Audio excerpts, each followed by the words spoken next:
اپنے مہمان خطیب کو کی آمد کو اپنے ان اشعار سے استقبالیہ پیش کرتے ہیں کہ سوتے ہوئوں کو حوصلے انقلاب دو، سوتے ہوئوں کو حوصلے انقلاب دو، پھر تیرگیے شب کو نیا آفتاب دو، اور سونپی گئی ہے کس کو امامت جہان کی، سونپی گئی ہے کس کو امامت جہان کی، ہے کون مقتدائے زمانہ جواب دو، ہے کون مقتدائے زمانہ جواب دو، اور اس کے سوا نہیں ہے زمانے کا کچھ جواب، عالم کو پھر پیام رسالت معاف دو۔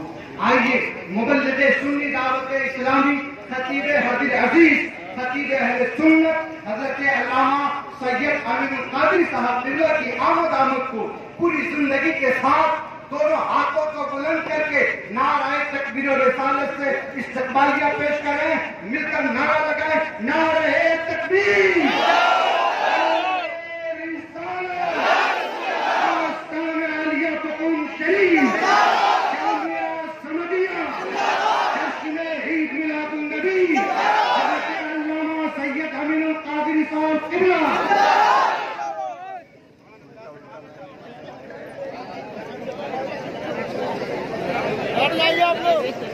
بھیا بھیا بھیا آگے آگے آگے اسٹینڈ رکھنا یہاں پہ، آگے آگے آگے آگے ہو، آگے آگے۔ ارے یار عامر بھائی چپل تو اتار جاؤ یار۔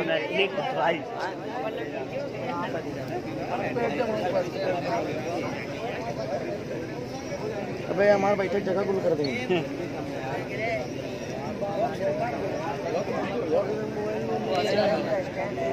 کون سا ہے تمہارا کون سا F9 ہے کیا؟ نہیں پرو 5 ابھی دیں گے چالو کر کے بس ذرا سینے آگے دے گا کیمرہ۔ یہ F9 پرو ہے، ابھی ہم نے دیکھا ہمیں بھی لگ رہا تھا تمہارا سیم ہے ایک دم۔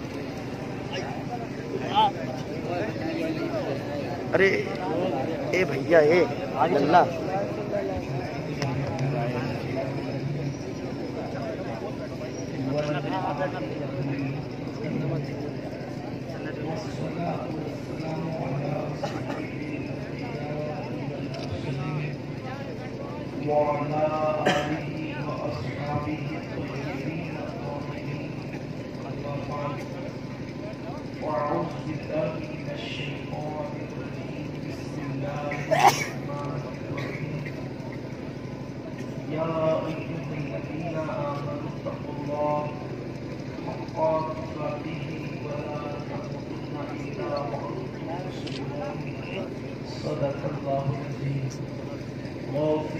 سمجھ میں نہیں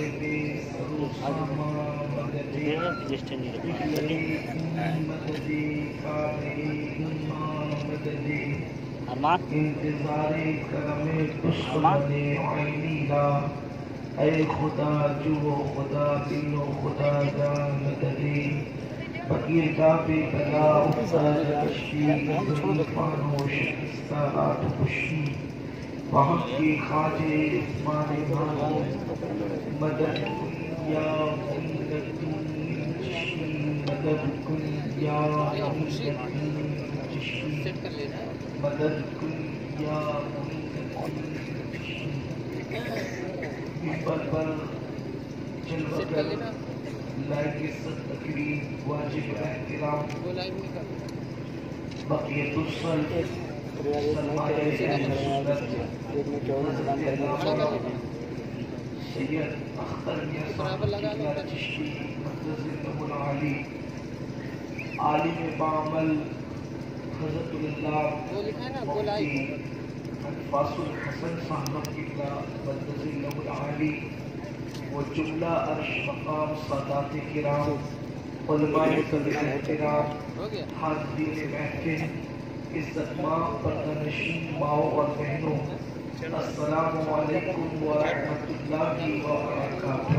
وعلیکم السلام ورحمۃ اللہ تعالی وبرکاتہ۔ عقیدت و محبت کے ساتھ اپنے اور ساری کائنات کی مرکز عقیدت اپلوڈ کر رہے ہم غریبوں کے غمگسار، فقیروں کی سرور، شہریار ارم تاجدار حرم نوبہار شفاعت شکیسا کی دولہا نوشے بزم جنت دانائے سبل مولائے کل ختم الرسل خسرو خوبا سیاحی لا مقام وجہ کن فقار در اللہ المقنون سر اللہ المقصون عالم ما کانا وما یکون آبو دل انبیاء جانو دل اسفیاء مطلع ہر ساعت مطلع ہر سیادت خلاصہ کائنات فخر موجودات حضور احمد مجتبی محمد مصطفیٰ سروانا فدا صلی اللہ تعالی علیہ وآلہ وصحبہ وبارک وسلم کی بارگاہ کے دستپناہ میں جس طریقے سے میں پڑھاؤں بلند آواز سے میرے ساتھ پڑھیں الصلاۃ والسلام علیک یا رسول اللہ الصلاۃ والسلام علیک یا نبی اللہ الصلاۃ والسلام علیک یا حبیب اللہ وعلی آلک واصحابک یا نور اللہ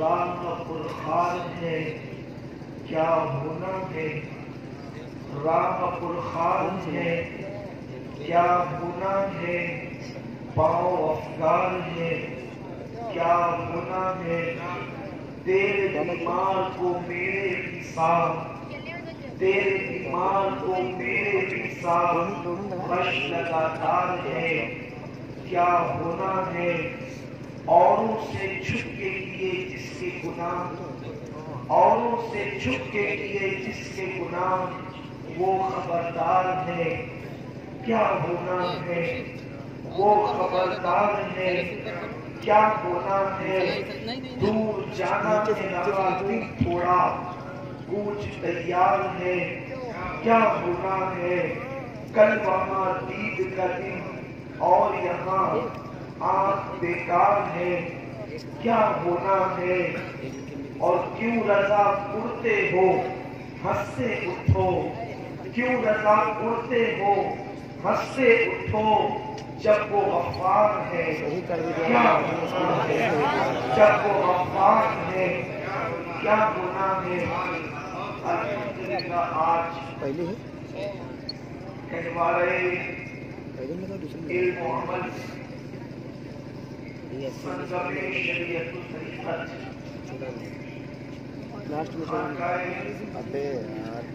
سبریا مقبول شریف کے اہتمام چلنے والے عظیم شان ادارے کی گود میں بیٹھ کر ہم اور آپ اللہ عز و جل اور اس کے محبوب صلی اللہ علیہ وآلہ وسلم کا ذکر کرنے کے لیے جمع ہوئے اللہ میری اور آپ سب کی حاضری کو شرف قبولیت عطا فرمائے۔ پہلی مرتبہ آپ کے اس علاقے میں اللہ نے اپنے حبیب صلی اللہ علیہ وآلہ وسلم کی نامے کے ذریعے حاضری کا شرف عطا فرمایا۔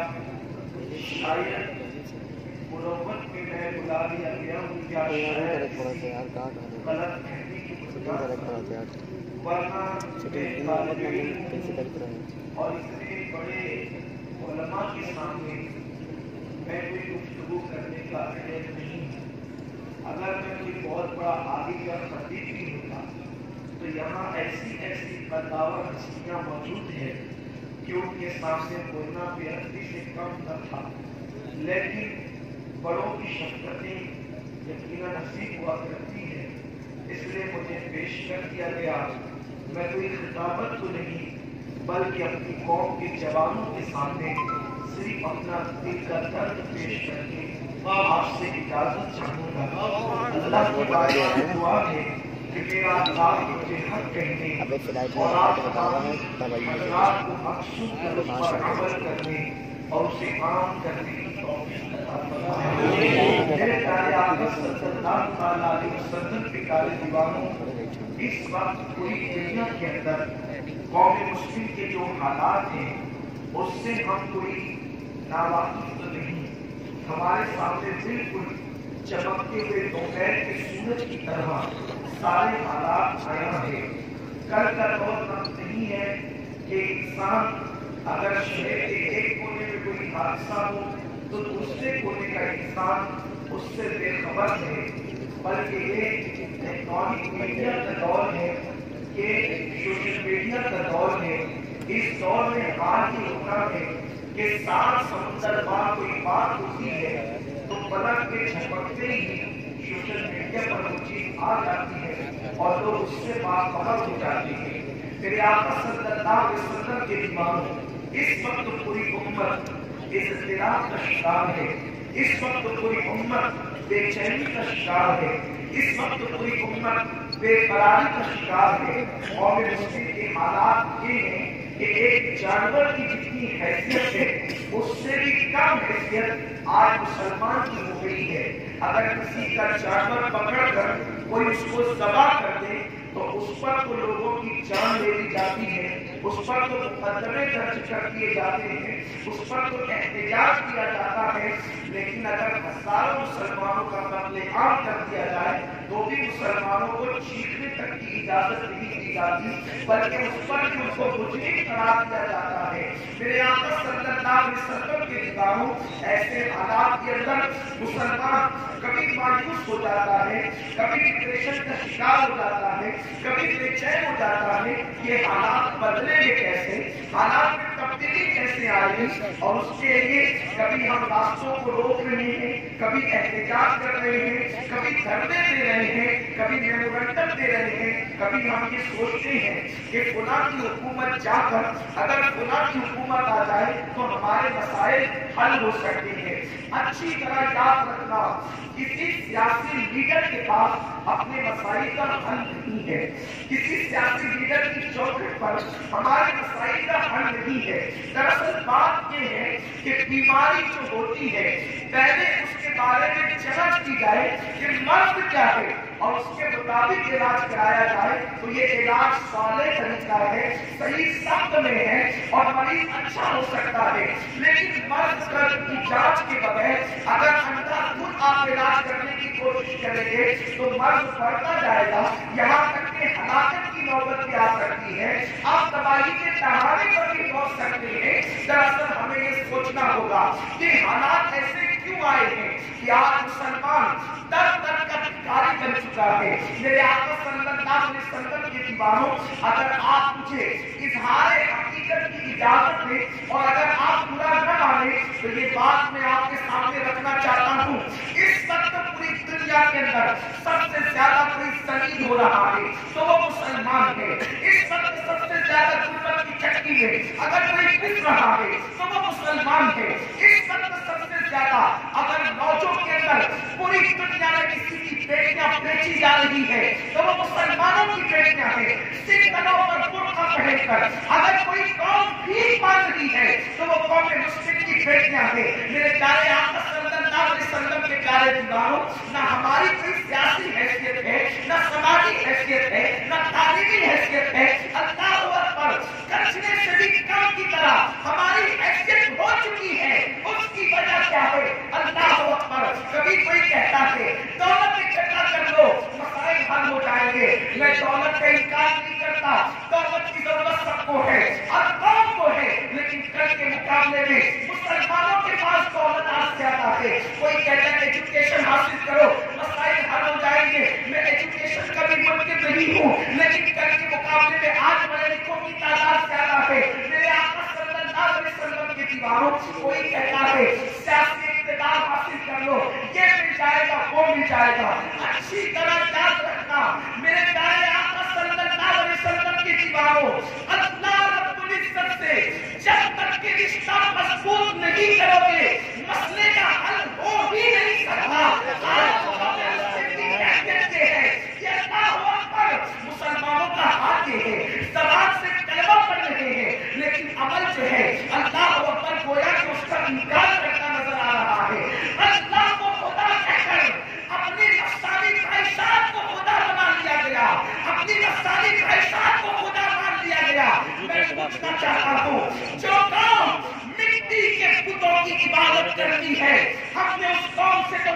بندی ہے جو اپنے نفس کی عبادت کرتے ہیں، جو ہمارے نفس کی پیروی کرتے ہیں، ہم تو اس سے کب نفرت کرنا ہے؟ میرے پیارے آقا صلی اللہ علیہ وسلم کے پیارے دیوانوں، اللہ اکبر، مٹی کے بت قدوں کو مسمار کرنا آسان ہے، لیکن دلوں کو جو بت خانہ بنا لیا، اس کو کب مسمار کیا جائے گا؟ اس کا خاتمہ کب کیا جائے گا؟ اللہ کے رسول صلی اللہ علیہ وسلم ارشاد فرماتے ہیں کہ زمین کے اوپر سب سے زیادہ جس معبود باطل کو پوجا جاتا ہے اسے نفس کہتے ہیں، اسے ہمارے نفس کہتے ہیں۔ میرے پیارے آقا علیہ السلام کے پیارے دیواروں، یاد رکھنا یہ زمین اللہ کی ہے اور یہاں پر اللہ کے بندوں کی حکومت ہوگی، زمین کے وارث اللہ کے نیک بندے ہوں گے، عزت اللہ کے نیک بندوں کے لیے ہے، سکون کی دولت اللہ کے نیک بندوں کے لیے ہے۔ اللہ اکبر، اللہ جو خدا کے گھر کو آباد کریں گے اللہ ان کے گھروں کو آباد کرے گا، جو سجدے کریں گے اللہ انہیں عزت عطا کرے گا۔ یہاں تو حالات یہ ہے، رب کی ربوبیت کا اعلان بھی کرتے ہیں اور پھر اپنے آپ کی بڑائی پر کھڑے ہوئے بھی ہیں۔ آج سے میں آپ کو بتاؤں، تھوڑی دیر کے لیے ہم سوچیں تو صحیح کہ ہم اللہ کی بندگی کرتے ہیں یا اپنے نفس کی بندگی کرتے ہیں۔ بہت آسانی کے ساتھ بات سمجھ میں آ سکتی ہے۔ دیکھو فجر کی نماز کے وقت اللہ کا منادی بلا رہا ہے، حی علی الصلاۃ، اور اس کے بعد حی علی الفلاح کہہ کر الصلاۃ کو خیر من النوم کہتا ہے۔ لیکن آپ سے پوچھنا چاہتا ہوں، اللہ کہتا ہے میری طرف آ، نفس کہتا ہے سو جا۔ آپ سے پوچھنا چاہتا ہوں، جب اللہ کے فرمان میں اور نفس کے فرمان میں اللہ اکبر دونوں میں تقابل ہوتا ہے تو بستر کو چھوڑ کر اگر اللہ کے گھر کی طرف جاتے ہو تو تم اللہ کی بندگی کر رہے ہو، اور اللہ کے فرمان کو چھوڑ کر اگر بستر پہ سو جاتے ہو تو بتاؤ یہ نفس کی بندگی ہے تو نہیں ہے اور کیا ہے؟ آپ مجھے بتاؤ، مسلمان کہہ کر جو نفس کا پجاری بنے گا اسے عزت کے ساتھ جینے کا حق کیا ہے؟ اسے وقار کے ساتھ جینے کا حق کیا ہے؟ دراصل بات یہ ہے میرے پیارے آقا صلی اللہ علیہ وسلم کے پیارے دیوانوں، یہ سب اس لیے ہو رہا ہے ہمارے دلوں میں اللہ کی خشیت نہ رہ گئی، ہمارے دلوں میں اللہ کا خوف نہ رہ گیا، ہمارے دلوں میں اللہ کا ڈر نہ رہ گیا۔ اللہ اکبر، آج مسلمانوں کے سامنے جب خشیت ربانی کی بات کی جاتی ہے تو مسلمان مسکراتا ہوا نظر آتا ہے، لیکن صحابہ کے سامنے جب اللہ کی خشیت کی بات کی جاتی تھی تو فاروق اعظم جیسی بیواب ہستی جس کے نام سے کیسر و کسریٰ کے تاجدار کہتے ہیں، وہ فاروق اعظم کبھی کبھی بے ہوش ہو کر زمین پہ گر جایا کرتے تھے۔ میں آپ سے پوچھنا چاہتا ہوں، اللہ ہمارے دلوں سے اللہ کی خشیت نکلتی جا رہی ہے، خدا کا خوف نکلتا جا رہا ہے۔ اللہ اکبر، حالت یہ ہے راتوں کے پاپی ہے اور دل کے حاجی نمازی ہے۔ نعرے تکبیر، نعرے رسالت، تشریع میلاد النبی۔ راتوں کے پاپی ہے اور دل کے حاجی نمازی ہے۔ حال کے دوست دیکھ رہے ہو تو نماز نہ چھوٹے، ساتھی دیکھ رہے ہو تو بد نظری نہ کرے، کوئی دیکھ رہا ہو تو آپ گناہ نہیں کرتے، بلکہ کھڑے ہو کر پانی پینے سے بھی احتیاط کرتے کر مجمع عام میں ہو،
جشن عید میلاد النبی. آج مسلمانوں کی باتوں کا جائزہ لے. قوم مسلم کے جوان یہ وہ جوان تھے جنہوں نے ساحل پر کبھی کشتیاں چلائی. یہ وہ جوان تھے جنہوں نے بیت المقدس پر کبھی اسلام کا پرچم لہرایا. یہ وہ جوان تھے کہ 17 سال کا ایک لڑکا ہندوستان کی سرزمین پر ابن قاسم کی شکل میں آتا ہے اور ہند کی زمین پر اسلام کا پرچم لہرا دیتا ہے. آپ سے میں پوچھنا چاہتا ہوں جتنے بڑے بڑے کارنامے ہوئے سب جوانوں نے انجام دیے. فاتح بدر سے لے کر فاتح خیبر تک سب کی عمروں کا جائزہ لے. سب کے سب جوان ہیں. دیکھو بدر میں سب سے پہلے اللہ کے رسول نے 3 لوگوں کو اتارا تھا. ایک اپنے چچا کے بیٹے حضرت ابو سفیان اللہ اکبر. یہ حضرت مصطفیٰ جان رحمت صلی اللہ علیہ وسلم کے چچا کے بیٹے ہیں ابو سفیان ابن حارث رضی اللہ تعالیٰ عنہ. حضور علیہ السلام نے ان کو اتارا. دوسرے حضور کے چچا حضرت سیدنا حمزہ ابن عبد المطلب. تیسرے مولا کائنات شیر خدا علی کے مرتضیٰ بدر میں پہلی مرتبہ پہلی نمبر پر میدان میں آنے والے یہ 3 تھے. تینوں کی عمر کا جائزہ لے لیجیے. تینوں میں کوئی بوڑھا نظر نہیں آتا. بہت کے میدان میں جس کے ہاتھوں پر کئی کمانیں ٹوٹ گئی تھی اللہ اکبر وہ سعد بن ابی وقاص رضی اللہ تعالیٰ عنہ جس کے رسول اللہ نے تیر چلا کر ان کو دیکھ کر ان سے کہا تھا اے سعد تجھ پر میرے ماں باپ قربان ہو جائے. لوگوں نے پوچھا جس وقت رسول اللہ نے آپ سے کہا تھا کہ سعد تجھ پر میرے ماں باپ قربان ہو جائے اور آپ کے ہاتھوں پہ کمانیں ٹوٹ رہی تھی اس وقت آپ کی عمر کیا تھی؟ تو سعد بن ابی وقاص کہتے ہیں اس وقت تو میرے چہرے پہ داڑھی بھی نہیں نکلی تھی. اس وقت میں نے کارنامہ انجام دیا تھا. آپ سے پوچھنا چاہتا ہوں فاتح بدر احد فاتح خندق و خیبر سب کے سب جوان ہیں. بیت المقدس پر اسلام کا پرچم لہرانے والا جوان ہے. اندلس کے ساحل پر کشتیوں کو چلانے کا حکم دینے والا طارق بن زیاد جوان ہے. یہ سب کے سب جوانوں کے کارنامے ہیں. مگر میں پوچھنا چاہتا ہوں آج ہمارے جوانوں کی کیفیت کیا ہے؟ اللہ اکبر. ان کی راتیں تو دیکھو. کل تک جو جوان راتوں کو اللہ کی خشیت سے مسلح پر ہوتے ہوئے گزارتا تھا آج وہ جوان موبائل کے اندر زنا کے مناظر دیکھتے ہوئے پوری رات گزار دیتا ہے. واٹس ایپ اور فیس بک میں اپنا وقت لگا دیتا ہے. اللہ اکبر. کل کے جوان کو فکر تھی تو اسلام کی عزت و وقار کی فکر تھی. آج کے جوان کو ٹائم ملتا ہے تو وہ محلے میں بیٹھ کر دماغ کو لگا کر پلان بناتا ہے کون سی خوبصورت مجھے مل جائے تاکہ میں اپنے نفس کی تسکین کر لوں. اللہ اکبر. 7 سمندر پار اگر کسی کی بیٹی کی آبرو بچانے کے لیے چلنا پڑے تو مسلمان جوان ایک بیٹی کی آبرو کو بچانے کے لیے 7 سمندر پار تک کا سفر کرتے تھے. آپ کو اسلام کی تاریخ معلوم ہے کہ اسلام کا وہ پہلا لشکر اس 17 سال کے لڑکے کی قیادت میں جو آیا تھا مسجد بنانے نہیں آیا تھا, مدرسے بنانے نہیں آیا تھا, خانقاہوں کی بنیاد ڈالنے نہیں آیا تھا, کسی کے بت خانے کو توڑنے نہیں آیا تھا, بلکہ وہاں پتہ چلا تھا کہ ایک بادشاہ نے اپنی بہن کے ساتھ شادی کر لی ہے تو مسلمانوں نے سوچا تھا بیٹی کسی کی بھی ہو بیٹی بیٹی ہوتی ہے اس کی آبرو بچانا اپنی ذمہ داری ہے. تو وہ مسلمان 7 سمندر کا سفر کرتے ہوئے ایک کافر کی بیٹی کو آبرو بچانے کے لیے آ گئے تھے. دیکھ کر کے لوگ کلمہ پڑھ کے مسلمان ہو گئے. جشن عید میلاد النبی مذہب اسلام آستان عالیہ پتون شریف جامعہ ثانویہ حضرت علامہ سید امین القادری صاحب قبلہ. میرے سلام کے دیوانوں تم 7 سمندر پار جا کر بھی کسی کافر کی بیٹی کی آبرو کو بچاتے تھے اور آج تمہارا اخلاقی